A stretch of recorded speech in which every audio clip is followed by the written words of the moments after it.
So today I've got a very interesting episode in Expose Your Worth. Today I'm bringing on Michael D Morrison. Michael is a business coach with Michael D Morrison Enterprises. You'll find some very interesting things that Michael does in his business coach practice.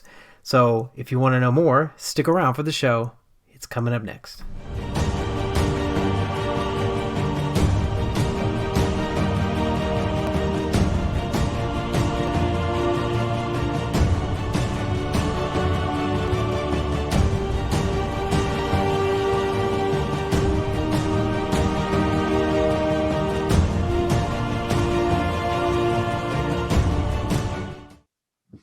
Hey everybody, this is your health plan coach, Oscar Quiroga here on another episode of Expose Your Worth.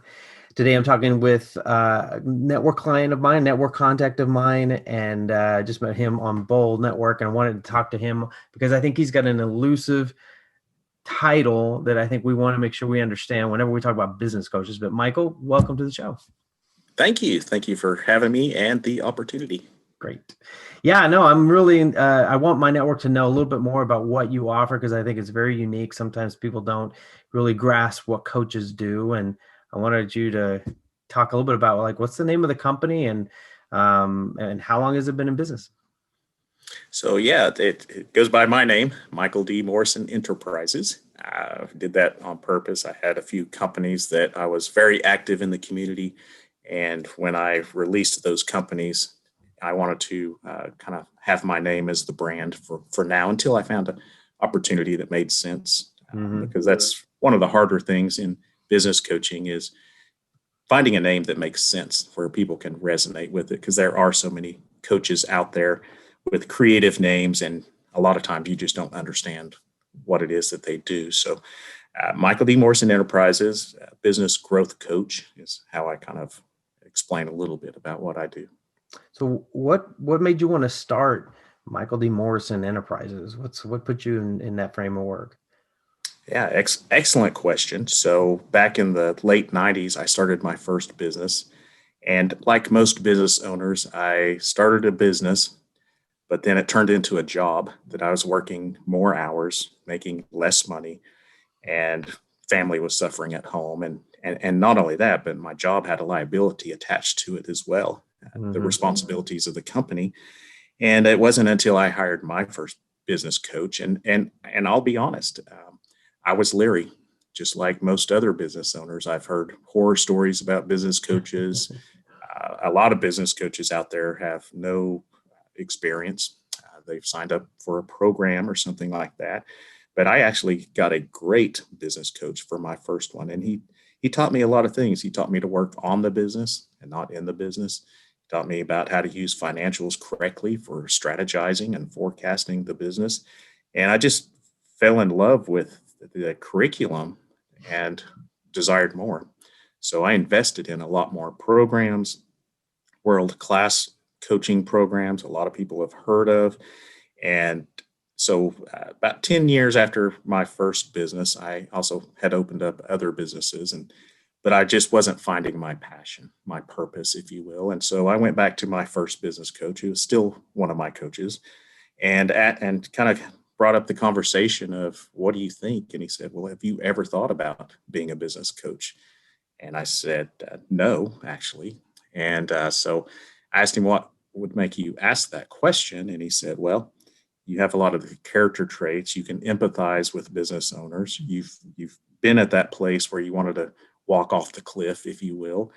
You've gone through all these things, and not only that, but you have the education and the experience and authority to be able to do that. And so I said, well, I'll try it. And so I kind of reached out to some other business owners here in town that didn't have the resources that I had from my businesses that I had built, and kind of did a philanthropy effort of coaching, trying to help them. Same world-class coaching that I had paid for or invested in. But what happened was we would meet week to week or biweekly, whenever that next session was. And almost 9 times out of 10 of them did nothing with the information we talked about before. And so that was really getting frustrating. Here's this, if they only knew how much resources I had invested in this coaching that I was trying to help them with. So I went back to my business coach and he said, well, if they're not going to take action, because that's what it's all about. If they're not going to take action, at least make them do one thing before you meet again. And I said, what's that? And he said, make them pay, make them write a check. And so I did. I said, okay, if you're not going to do anything, at least one action you'll take, and that is pay for this. And once I started doing that, I really fell in love with it because it really changed the clientele that I was working with. So then I actually founded a company, still had other companies under my belt that I was leading. And I just felt even more passionate about the business coaching and helping others. And that was more my calling than leading companies. So over time, I either closed, merged, sold the different companies. And so I've been doing this only full time, almost 2 years now, but I've been coaching for about 10. Nice. You talk a lot about, I know people who've used business coaches, typically they're, individual business owners. And I think their feeling is, I'm at the top of my structure, and I don't know where to bounce off ideas. I don't know who to talk to kind of explore strategy for companies. And I feel like that's the area you fit, right? I mean, that's where you fit in, Yes. which is why people seek out coaches. So working with you obviously has its advantage because you've got the experience and you've had time in developing businesses. So what else makes working with Michael a little bit different than others? Well, that's probably my biggest differentiator that I see in coaches is that I've actually owned businesses. So I've actually applied some of the things that I've learned, and I got to see the result of how the outcome. Another differentiator for me is my educational background is marketing. So when we go to the strategy and the forecasting, they don't have to search the internet and find what works and what doesn't. I can help them hands on with that. That's part of the coaching. But then another differentiator is I'm not bringing just one curriculum, one framework to the table for them to follow. I'm bringing numerous coaching frameworks. So if you remember, I invested in a lot of different coaching platforms, frameworks.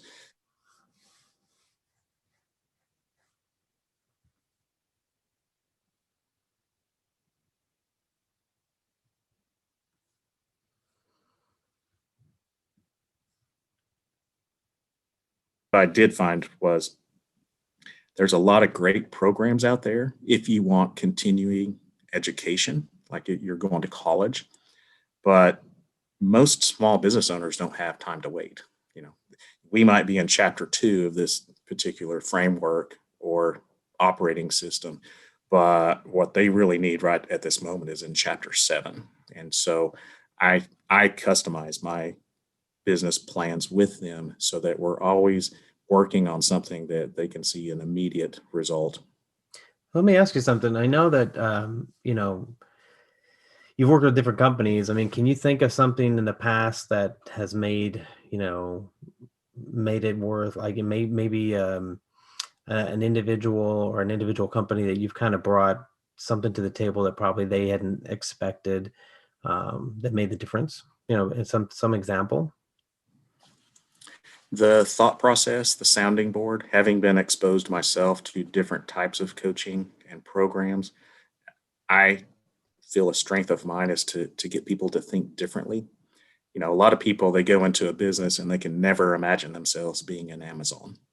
I mean, Hmm. they've kind of lived that lower middle class lifestyle, or maybe they were the bigger lifestyle, but they can never see them owning that type of business. And I actually have one of those now. And he would have never, if I would have asked him, we've been working together 6 years straight. If I'd have asked him that 6 years ago, he would never say he would be where he is today. He could Oh, have never dreamed that. But one of my mentors has always told me, he said, make a plan and follow the plan. And it's mhm. all about having the plan and the right plan. All right. And so what are they struggling with? What's an individual that you work with? What's their struggle? I mean, when they come to you, do they understand what they're up against, or do you kind of bring that to the table too? Yeah. Right. But almost every client that I work with, when they first come to me, they have a problem and they don't know how to address it. They also don't know what they should be working on.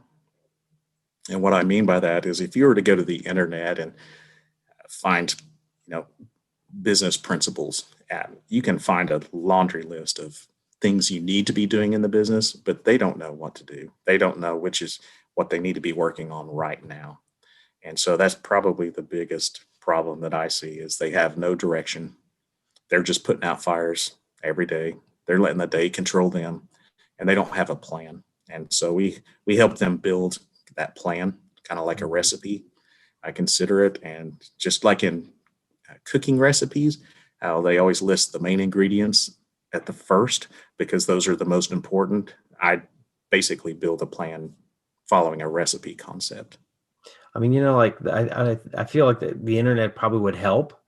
And I think in some cases, though, with you, it's actually a Yeah, deterrent because there's so many gurus, so many experts out there now that it gets so confusing. And I think there's a study done, when you're having so much product to choose from that very little gets chosen. absolutely. It's like trying to self-diagnose yourself if you've got an injury. You can go on there. Well, maybe I have. Oh no, maybe I have this disease. Maybe I have cancer. Maybe it's just broken. You can find just about any answer and then convince yourself if that's what you need to be doing based on their content. How Oh, sure. sexy that is if it relates to them. So working with somebody, I mean, if they're brand new, is it an initial consultation they do with you? And how do you kind of work with someone brand new? What would they go through? Yeah, so it depends on if they're a startup or if they're an established business. So established businesses, they have a little bit of history under their belt. So we try to figure out kind of what their problems are. And what I find is most of the time the business owners or owner created those problems. They're really good at their skill set, what they do, but they weren't really good at leading a company. So these culture issues that they have, financial issues, cash management, whatever it is usually a direct reflection of them and what they allowed to happen. And it's just amplified over the years. So that's kind of how we work with established businesses and startups. I love startups because if we can build their solid foundations to where they don't have those problems that established businesses have created, they're so much on a better path. And it's actually cheaper investment wise for them because they're establishing the guidelines before they even hire their first employee. So most of the startups that I work with, they know who they need to hire and what they need to hire for. And when they bring someone on, most of the time those people last a long time. And most businesses, they're always having turnover employee wise. And a lot of that's a reflection of the business owner not knowing what they want or need. Wow. Well, I think you've given us a good overview. I'm sure there's a ton of things you go into as far as skill sets, and there's a lot to know about running a business and being a leader. So I'm sure that's if somebody wants to know more about how to get a hold of you, what's the best way to get a hold of you? So there's two things. If they're ready to have a conversation and they want to schedule a short conversation, they can go to the website, which is Michael D as in dog Morrison, MORRISON.com, or they can call me direct. My cell number is 405-919-9990. Right, we're gonna have a little ticker down at the bottom. And last but not least, too, what do you like to do when you're not dissecting businesses? What's your passion, or what do you like to do other than that? Yeah, anything with family. So my top three values, one of the reasons I started my own business was for freedom. And that is to be able to go to my kids' basketball games if they're in the middle of the day, yeah, whatever it is. But we do a lot of family activities, Right. mountain biking and hiking, and 90% of it's outdoors as long as it's nice. So sometimes it's not an Oklahoma. Is that what you're saying? Yes, exactly. Obviously, if it's outdoors, you have your time limited on the calendar. Yes. Any last thoughts or comments that you'd like to leave me? I just appreciate this opportunity and what you're doing to help others succeed. I It's very appreciate nice you, to Michael. meet No, you at our absolutely. networking events. Well, thank you. No, absolutely. I look forward to connecting with you on the next event, and I really appreciate you being on the show. Appreciate it, Michael.